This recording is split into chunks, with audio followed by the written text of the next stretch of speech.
Hello again, this is Dallas. I like to say things backwards. Like, yeah, do your meals, bro. That's the eat of TIFU. So here we go. This just happened not too long ago. I came home to find that my girlfriend made me some of my favorite macaroni with bolognese sauce. They were in a pot, and I decided I'll put it all on my plate at once by tipping the pot over. I found out that there was some water, so I decided that I'll empty it over the sink before I put the macaroni on my plate. As I'm emptying it, a huge macaroni blob dislodges and falls into the sink full of soap and other bits of things from previous dirty dishes. A sensible person would have just picked it up carefully and cleaned off what was edible. But of course, I heard my girlfriend coming to the kitchen calling out, "Hey, is that you? I made you some of your favorite macaroni." I had to quickly scoop out everything and dump it onto my plate. I bet my girlfriend didn't notice the soap, but she did say, "I used a special recipe instead of the usual one? Want to give it a try and see how it tastes?" I had to scoop a huge lump of soapy macaroni and eat it right in front of her, complimenting how great it tasted. She then watched me eat the whole plate without suspecting anything, while I was secretly praying that the dish soap isn't toxic. To make matters worse, there were bits and pieces of previous meals here and there that I had smuggled into my mouth with soapy macaroni.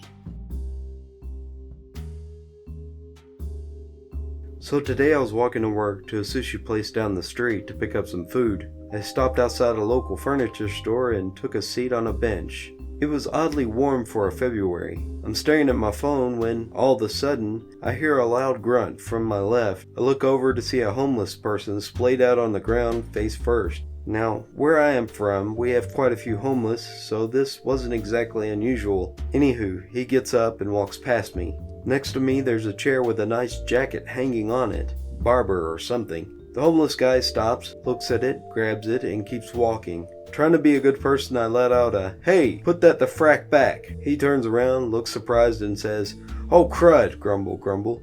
I thought it was mine, sorry. And he puts it back on the chair and walks away. Feeling compelled to go the extra step, I step into the furniture store to tell them that some homeless dude was trying to steal a jacket from outside the store. They then tell me it's his jacket and he left it there this morning because it was quite warm out. I tried to be a vigilante, but it turns out I was just an a-hole. 2. This happened around 7 or 8 years ago. I was working at a factory at the time and had to take the day off of work due to a stomach virus. I decided to use that time at home to play WoW. I, being a DPS at the time, decided I wanted a queue for a dungeon. If anyone knows about the queues for a DPS, you will understand the amount of time I was waiting to get into a group. My stomach started to hurt and I was having the urge to go to the restroom. At that moment, the queue was ready and I was asked to go into the dungeon. This is where I made my mistake. Besides listening to my body, I decided I could hold it and get this dungeon done quickly. I don't know what I was thinking because at this point in the game, rarely anyone was geared enough to blow through dungeons. I got halfway into the dungeon when my body wasn't having any more of it. It felt like gas, but it was much more than that. A lot more than that. I had diarrhea, and as such, I proceeded to fill my underwear. It also proceeded to run down my sweatpants and almost reaching my socks. I was mortified by this. I ran to the restroom and stripped down, hiding my sweatpants in amongst other laundry, and decided to throw my underwear away due to it being saturated with liquid poo. I was doing this because my wife does the laundry and I didn't want to disgust her with what I did. She never said anything about it, so I got away with the accident. So, unfortunately, I was kicked from the group for being away from the keyboard for way too long. This was a complete waste of time.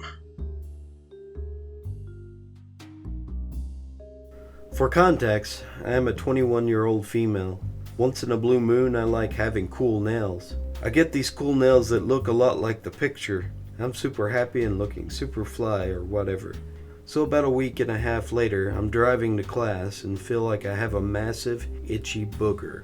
With my cool, handy new booger pickers, I decided to extract that frecker out with my pinky finger, until the car in front of me slams on their brakes, causing me to slam on my brakes.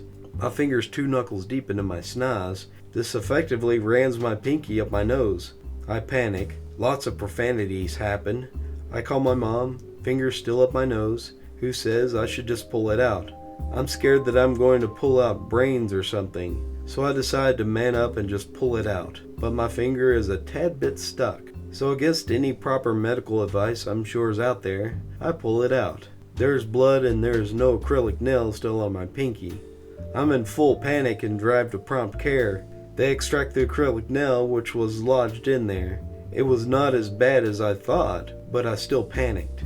This did give me a nasty bruise, but I got a cool nose bandage out of it though. It looks pretty tough.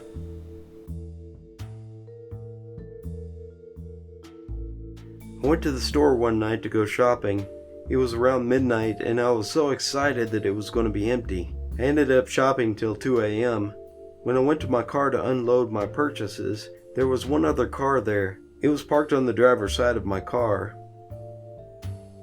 I opened the door, threw my purse in the passenger side door, put my bags in the back. Until the time that I got the last bag in, I felt a presence close behind me. A few seconds later, and a deep man's voice says, "Hey!"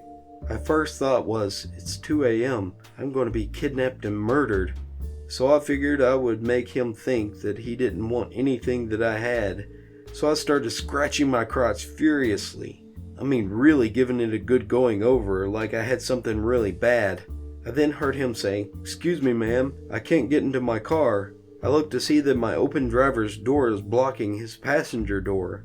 His friend in the car next to me is watching what is unfolding, barely containing his laughter. This happened a few years ago, so I had just finished off the last of the sriracha in the refrigerator and grabbed an unopened bottle from the kitchen cabinet. I unscrewed the lid and grabbed the little plastic pull tab on the seal. It's really hard to get a good grip on it, and while struggling with it for a few seconds, I finally get a good grip. I start to pull and I hear a ripping sound. The plastic tab ripped right off of the seal. So, what do? I grip the bottle tightly, lean over and grab the edge of the seal with my teeth. Then I start to pull it up. Pop! Oh, frat! The bottle opened alright. While it opened, it spewed spicy rooster sauce right into my eye. For the few seconds that I could kind of see, I saw red. I felt a wet, fiery blob hit my cornea.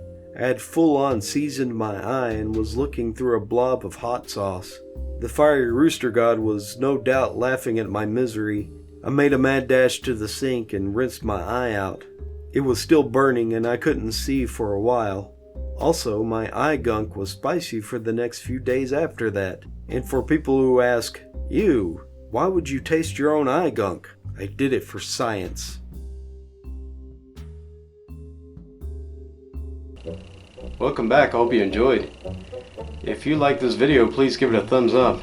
If you want to see more videos of mine in the future, just push that little subscribe button that should be right there. Yeah, just push that button. And if you want to see more videos that I've already done, and this one just show up right here. Yep, there it is. There it is. Okay, yeah, click it. And I'll see you later. Bye.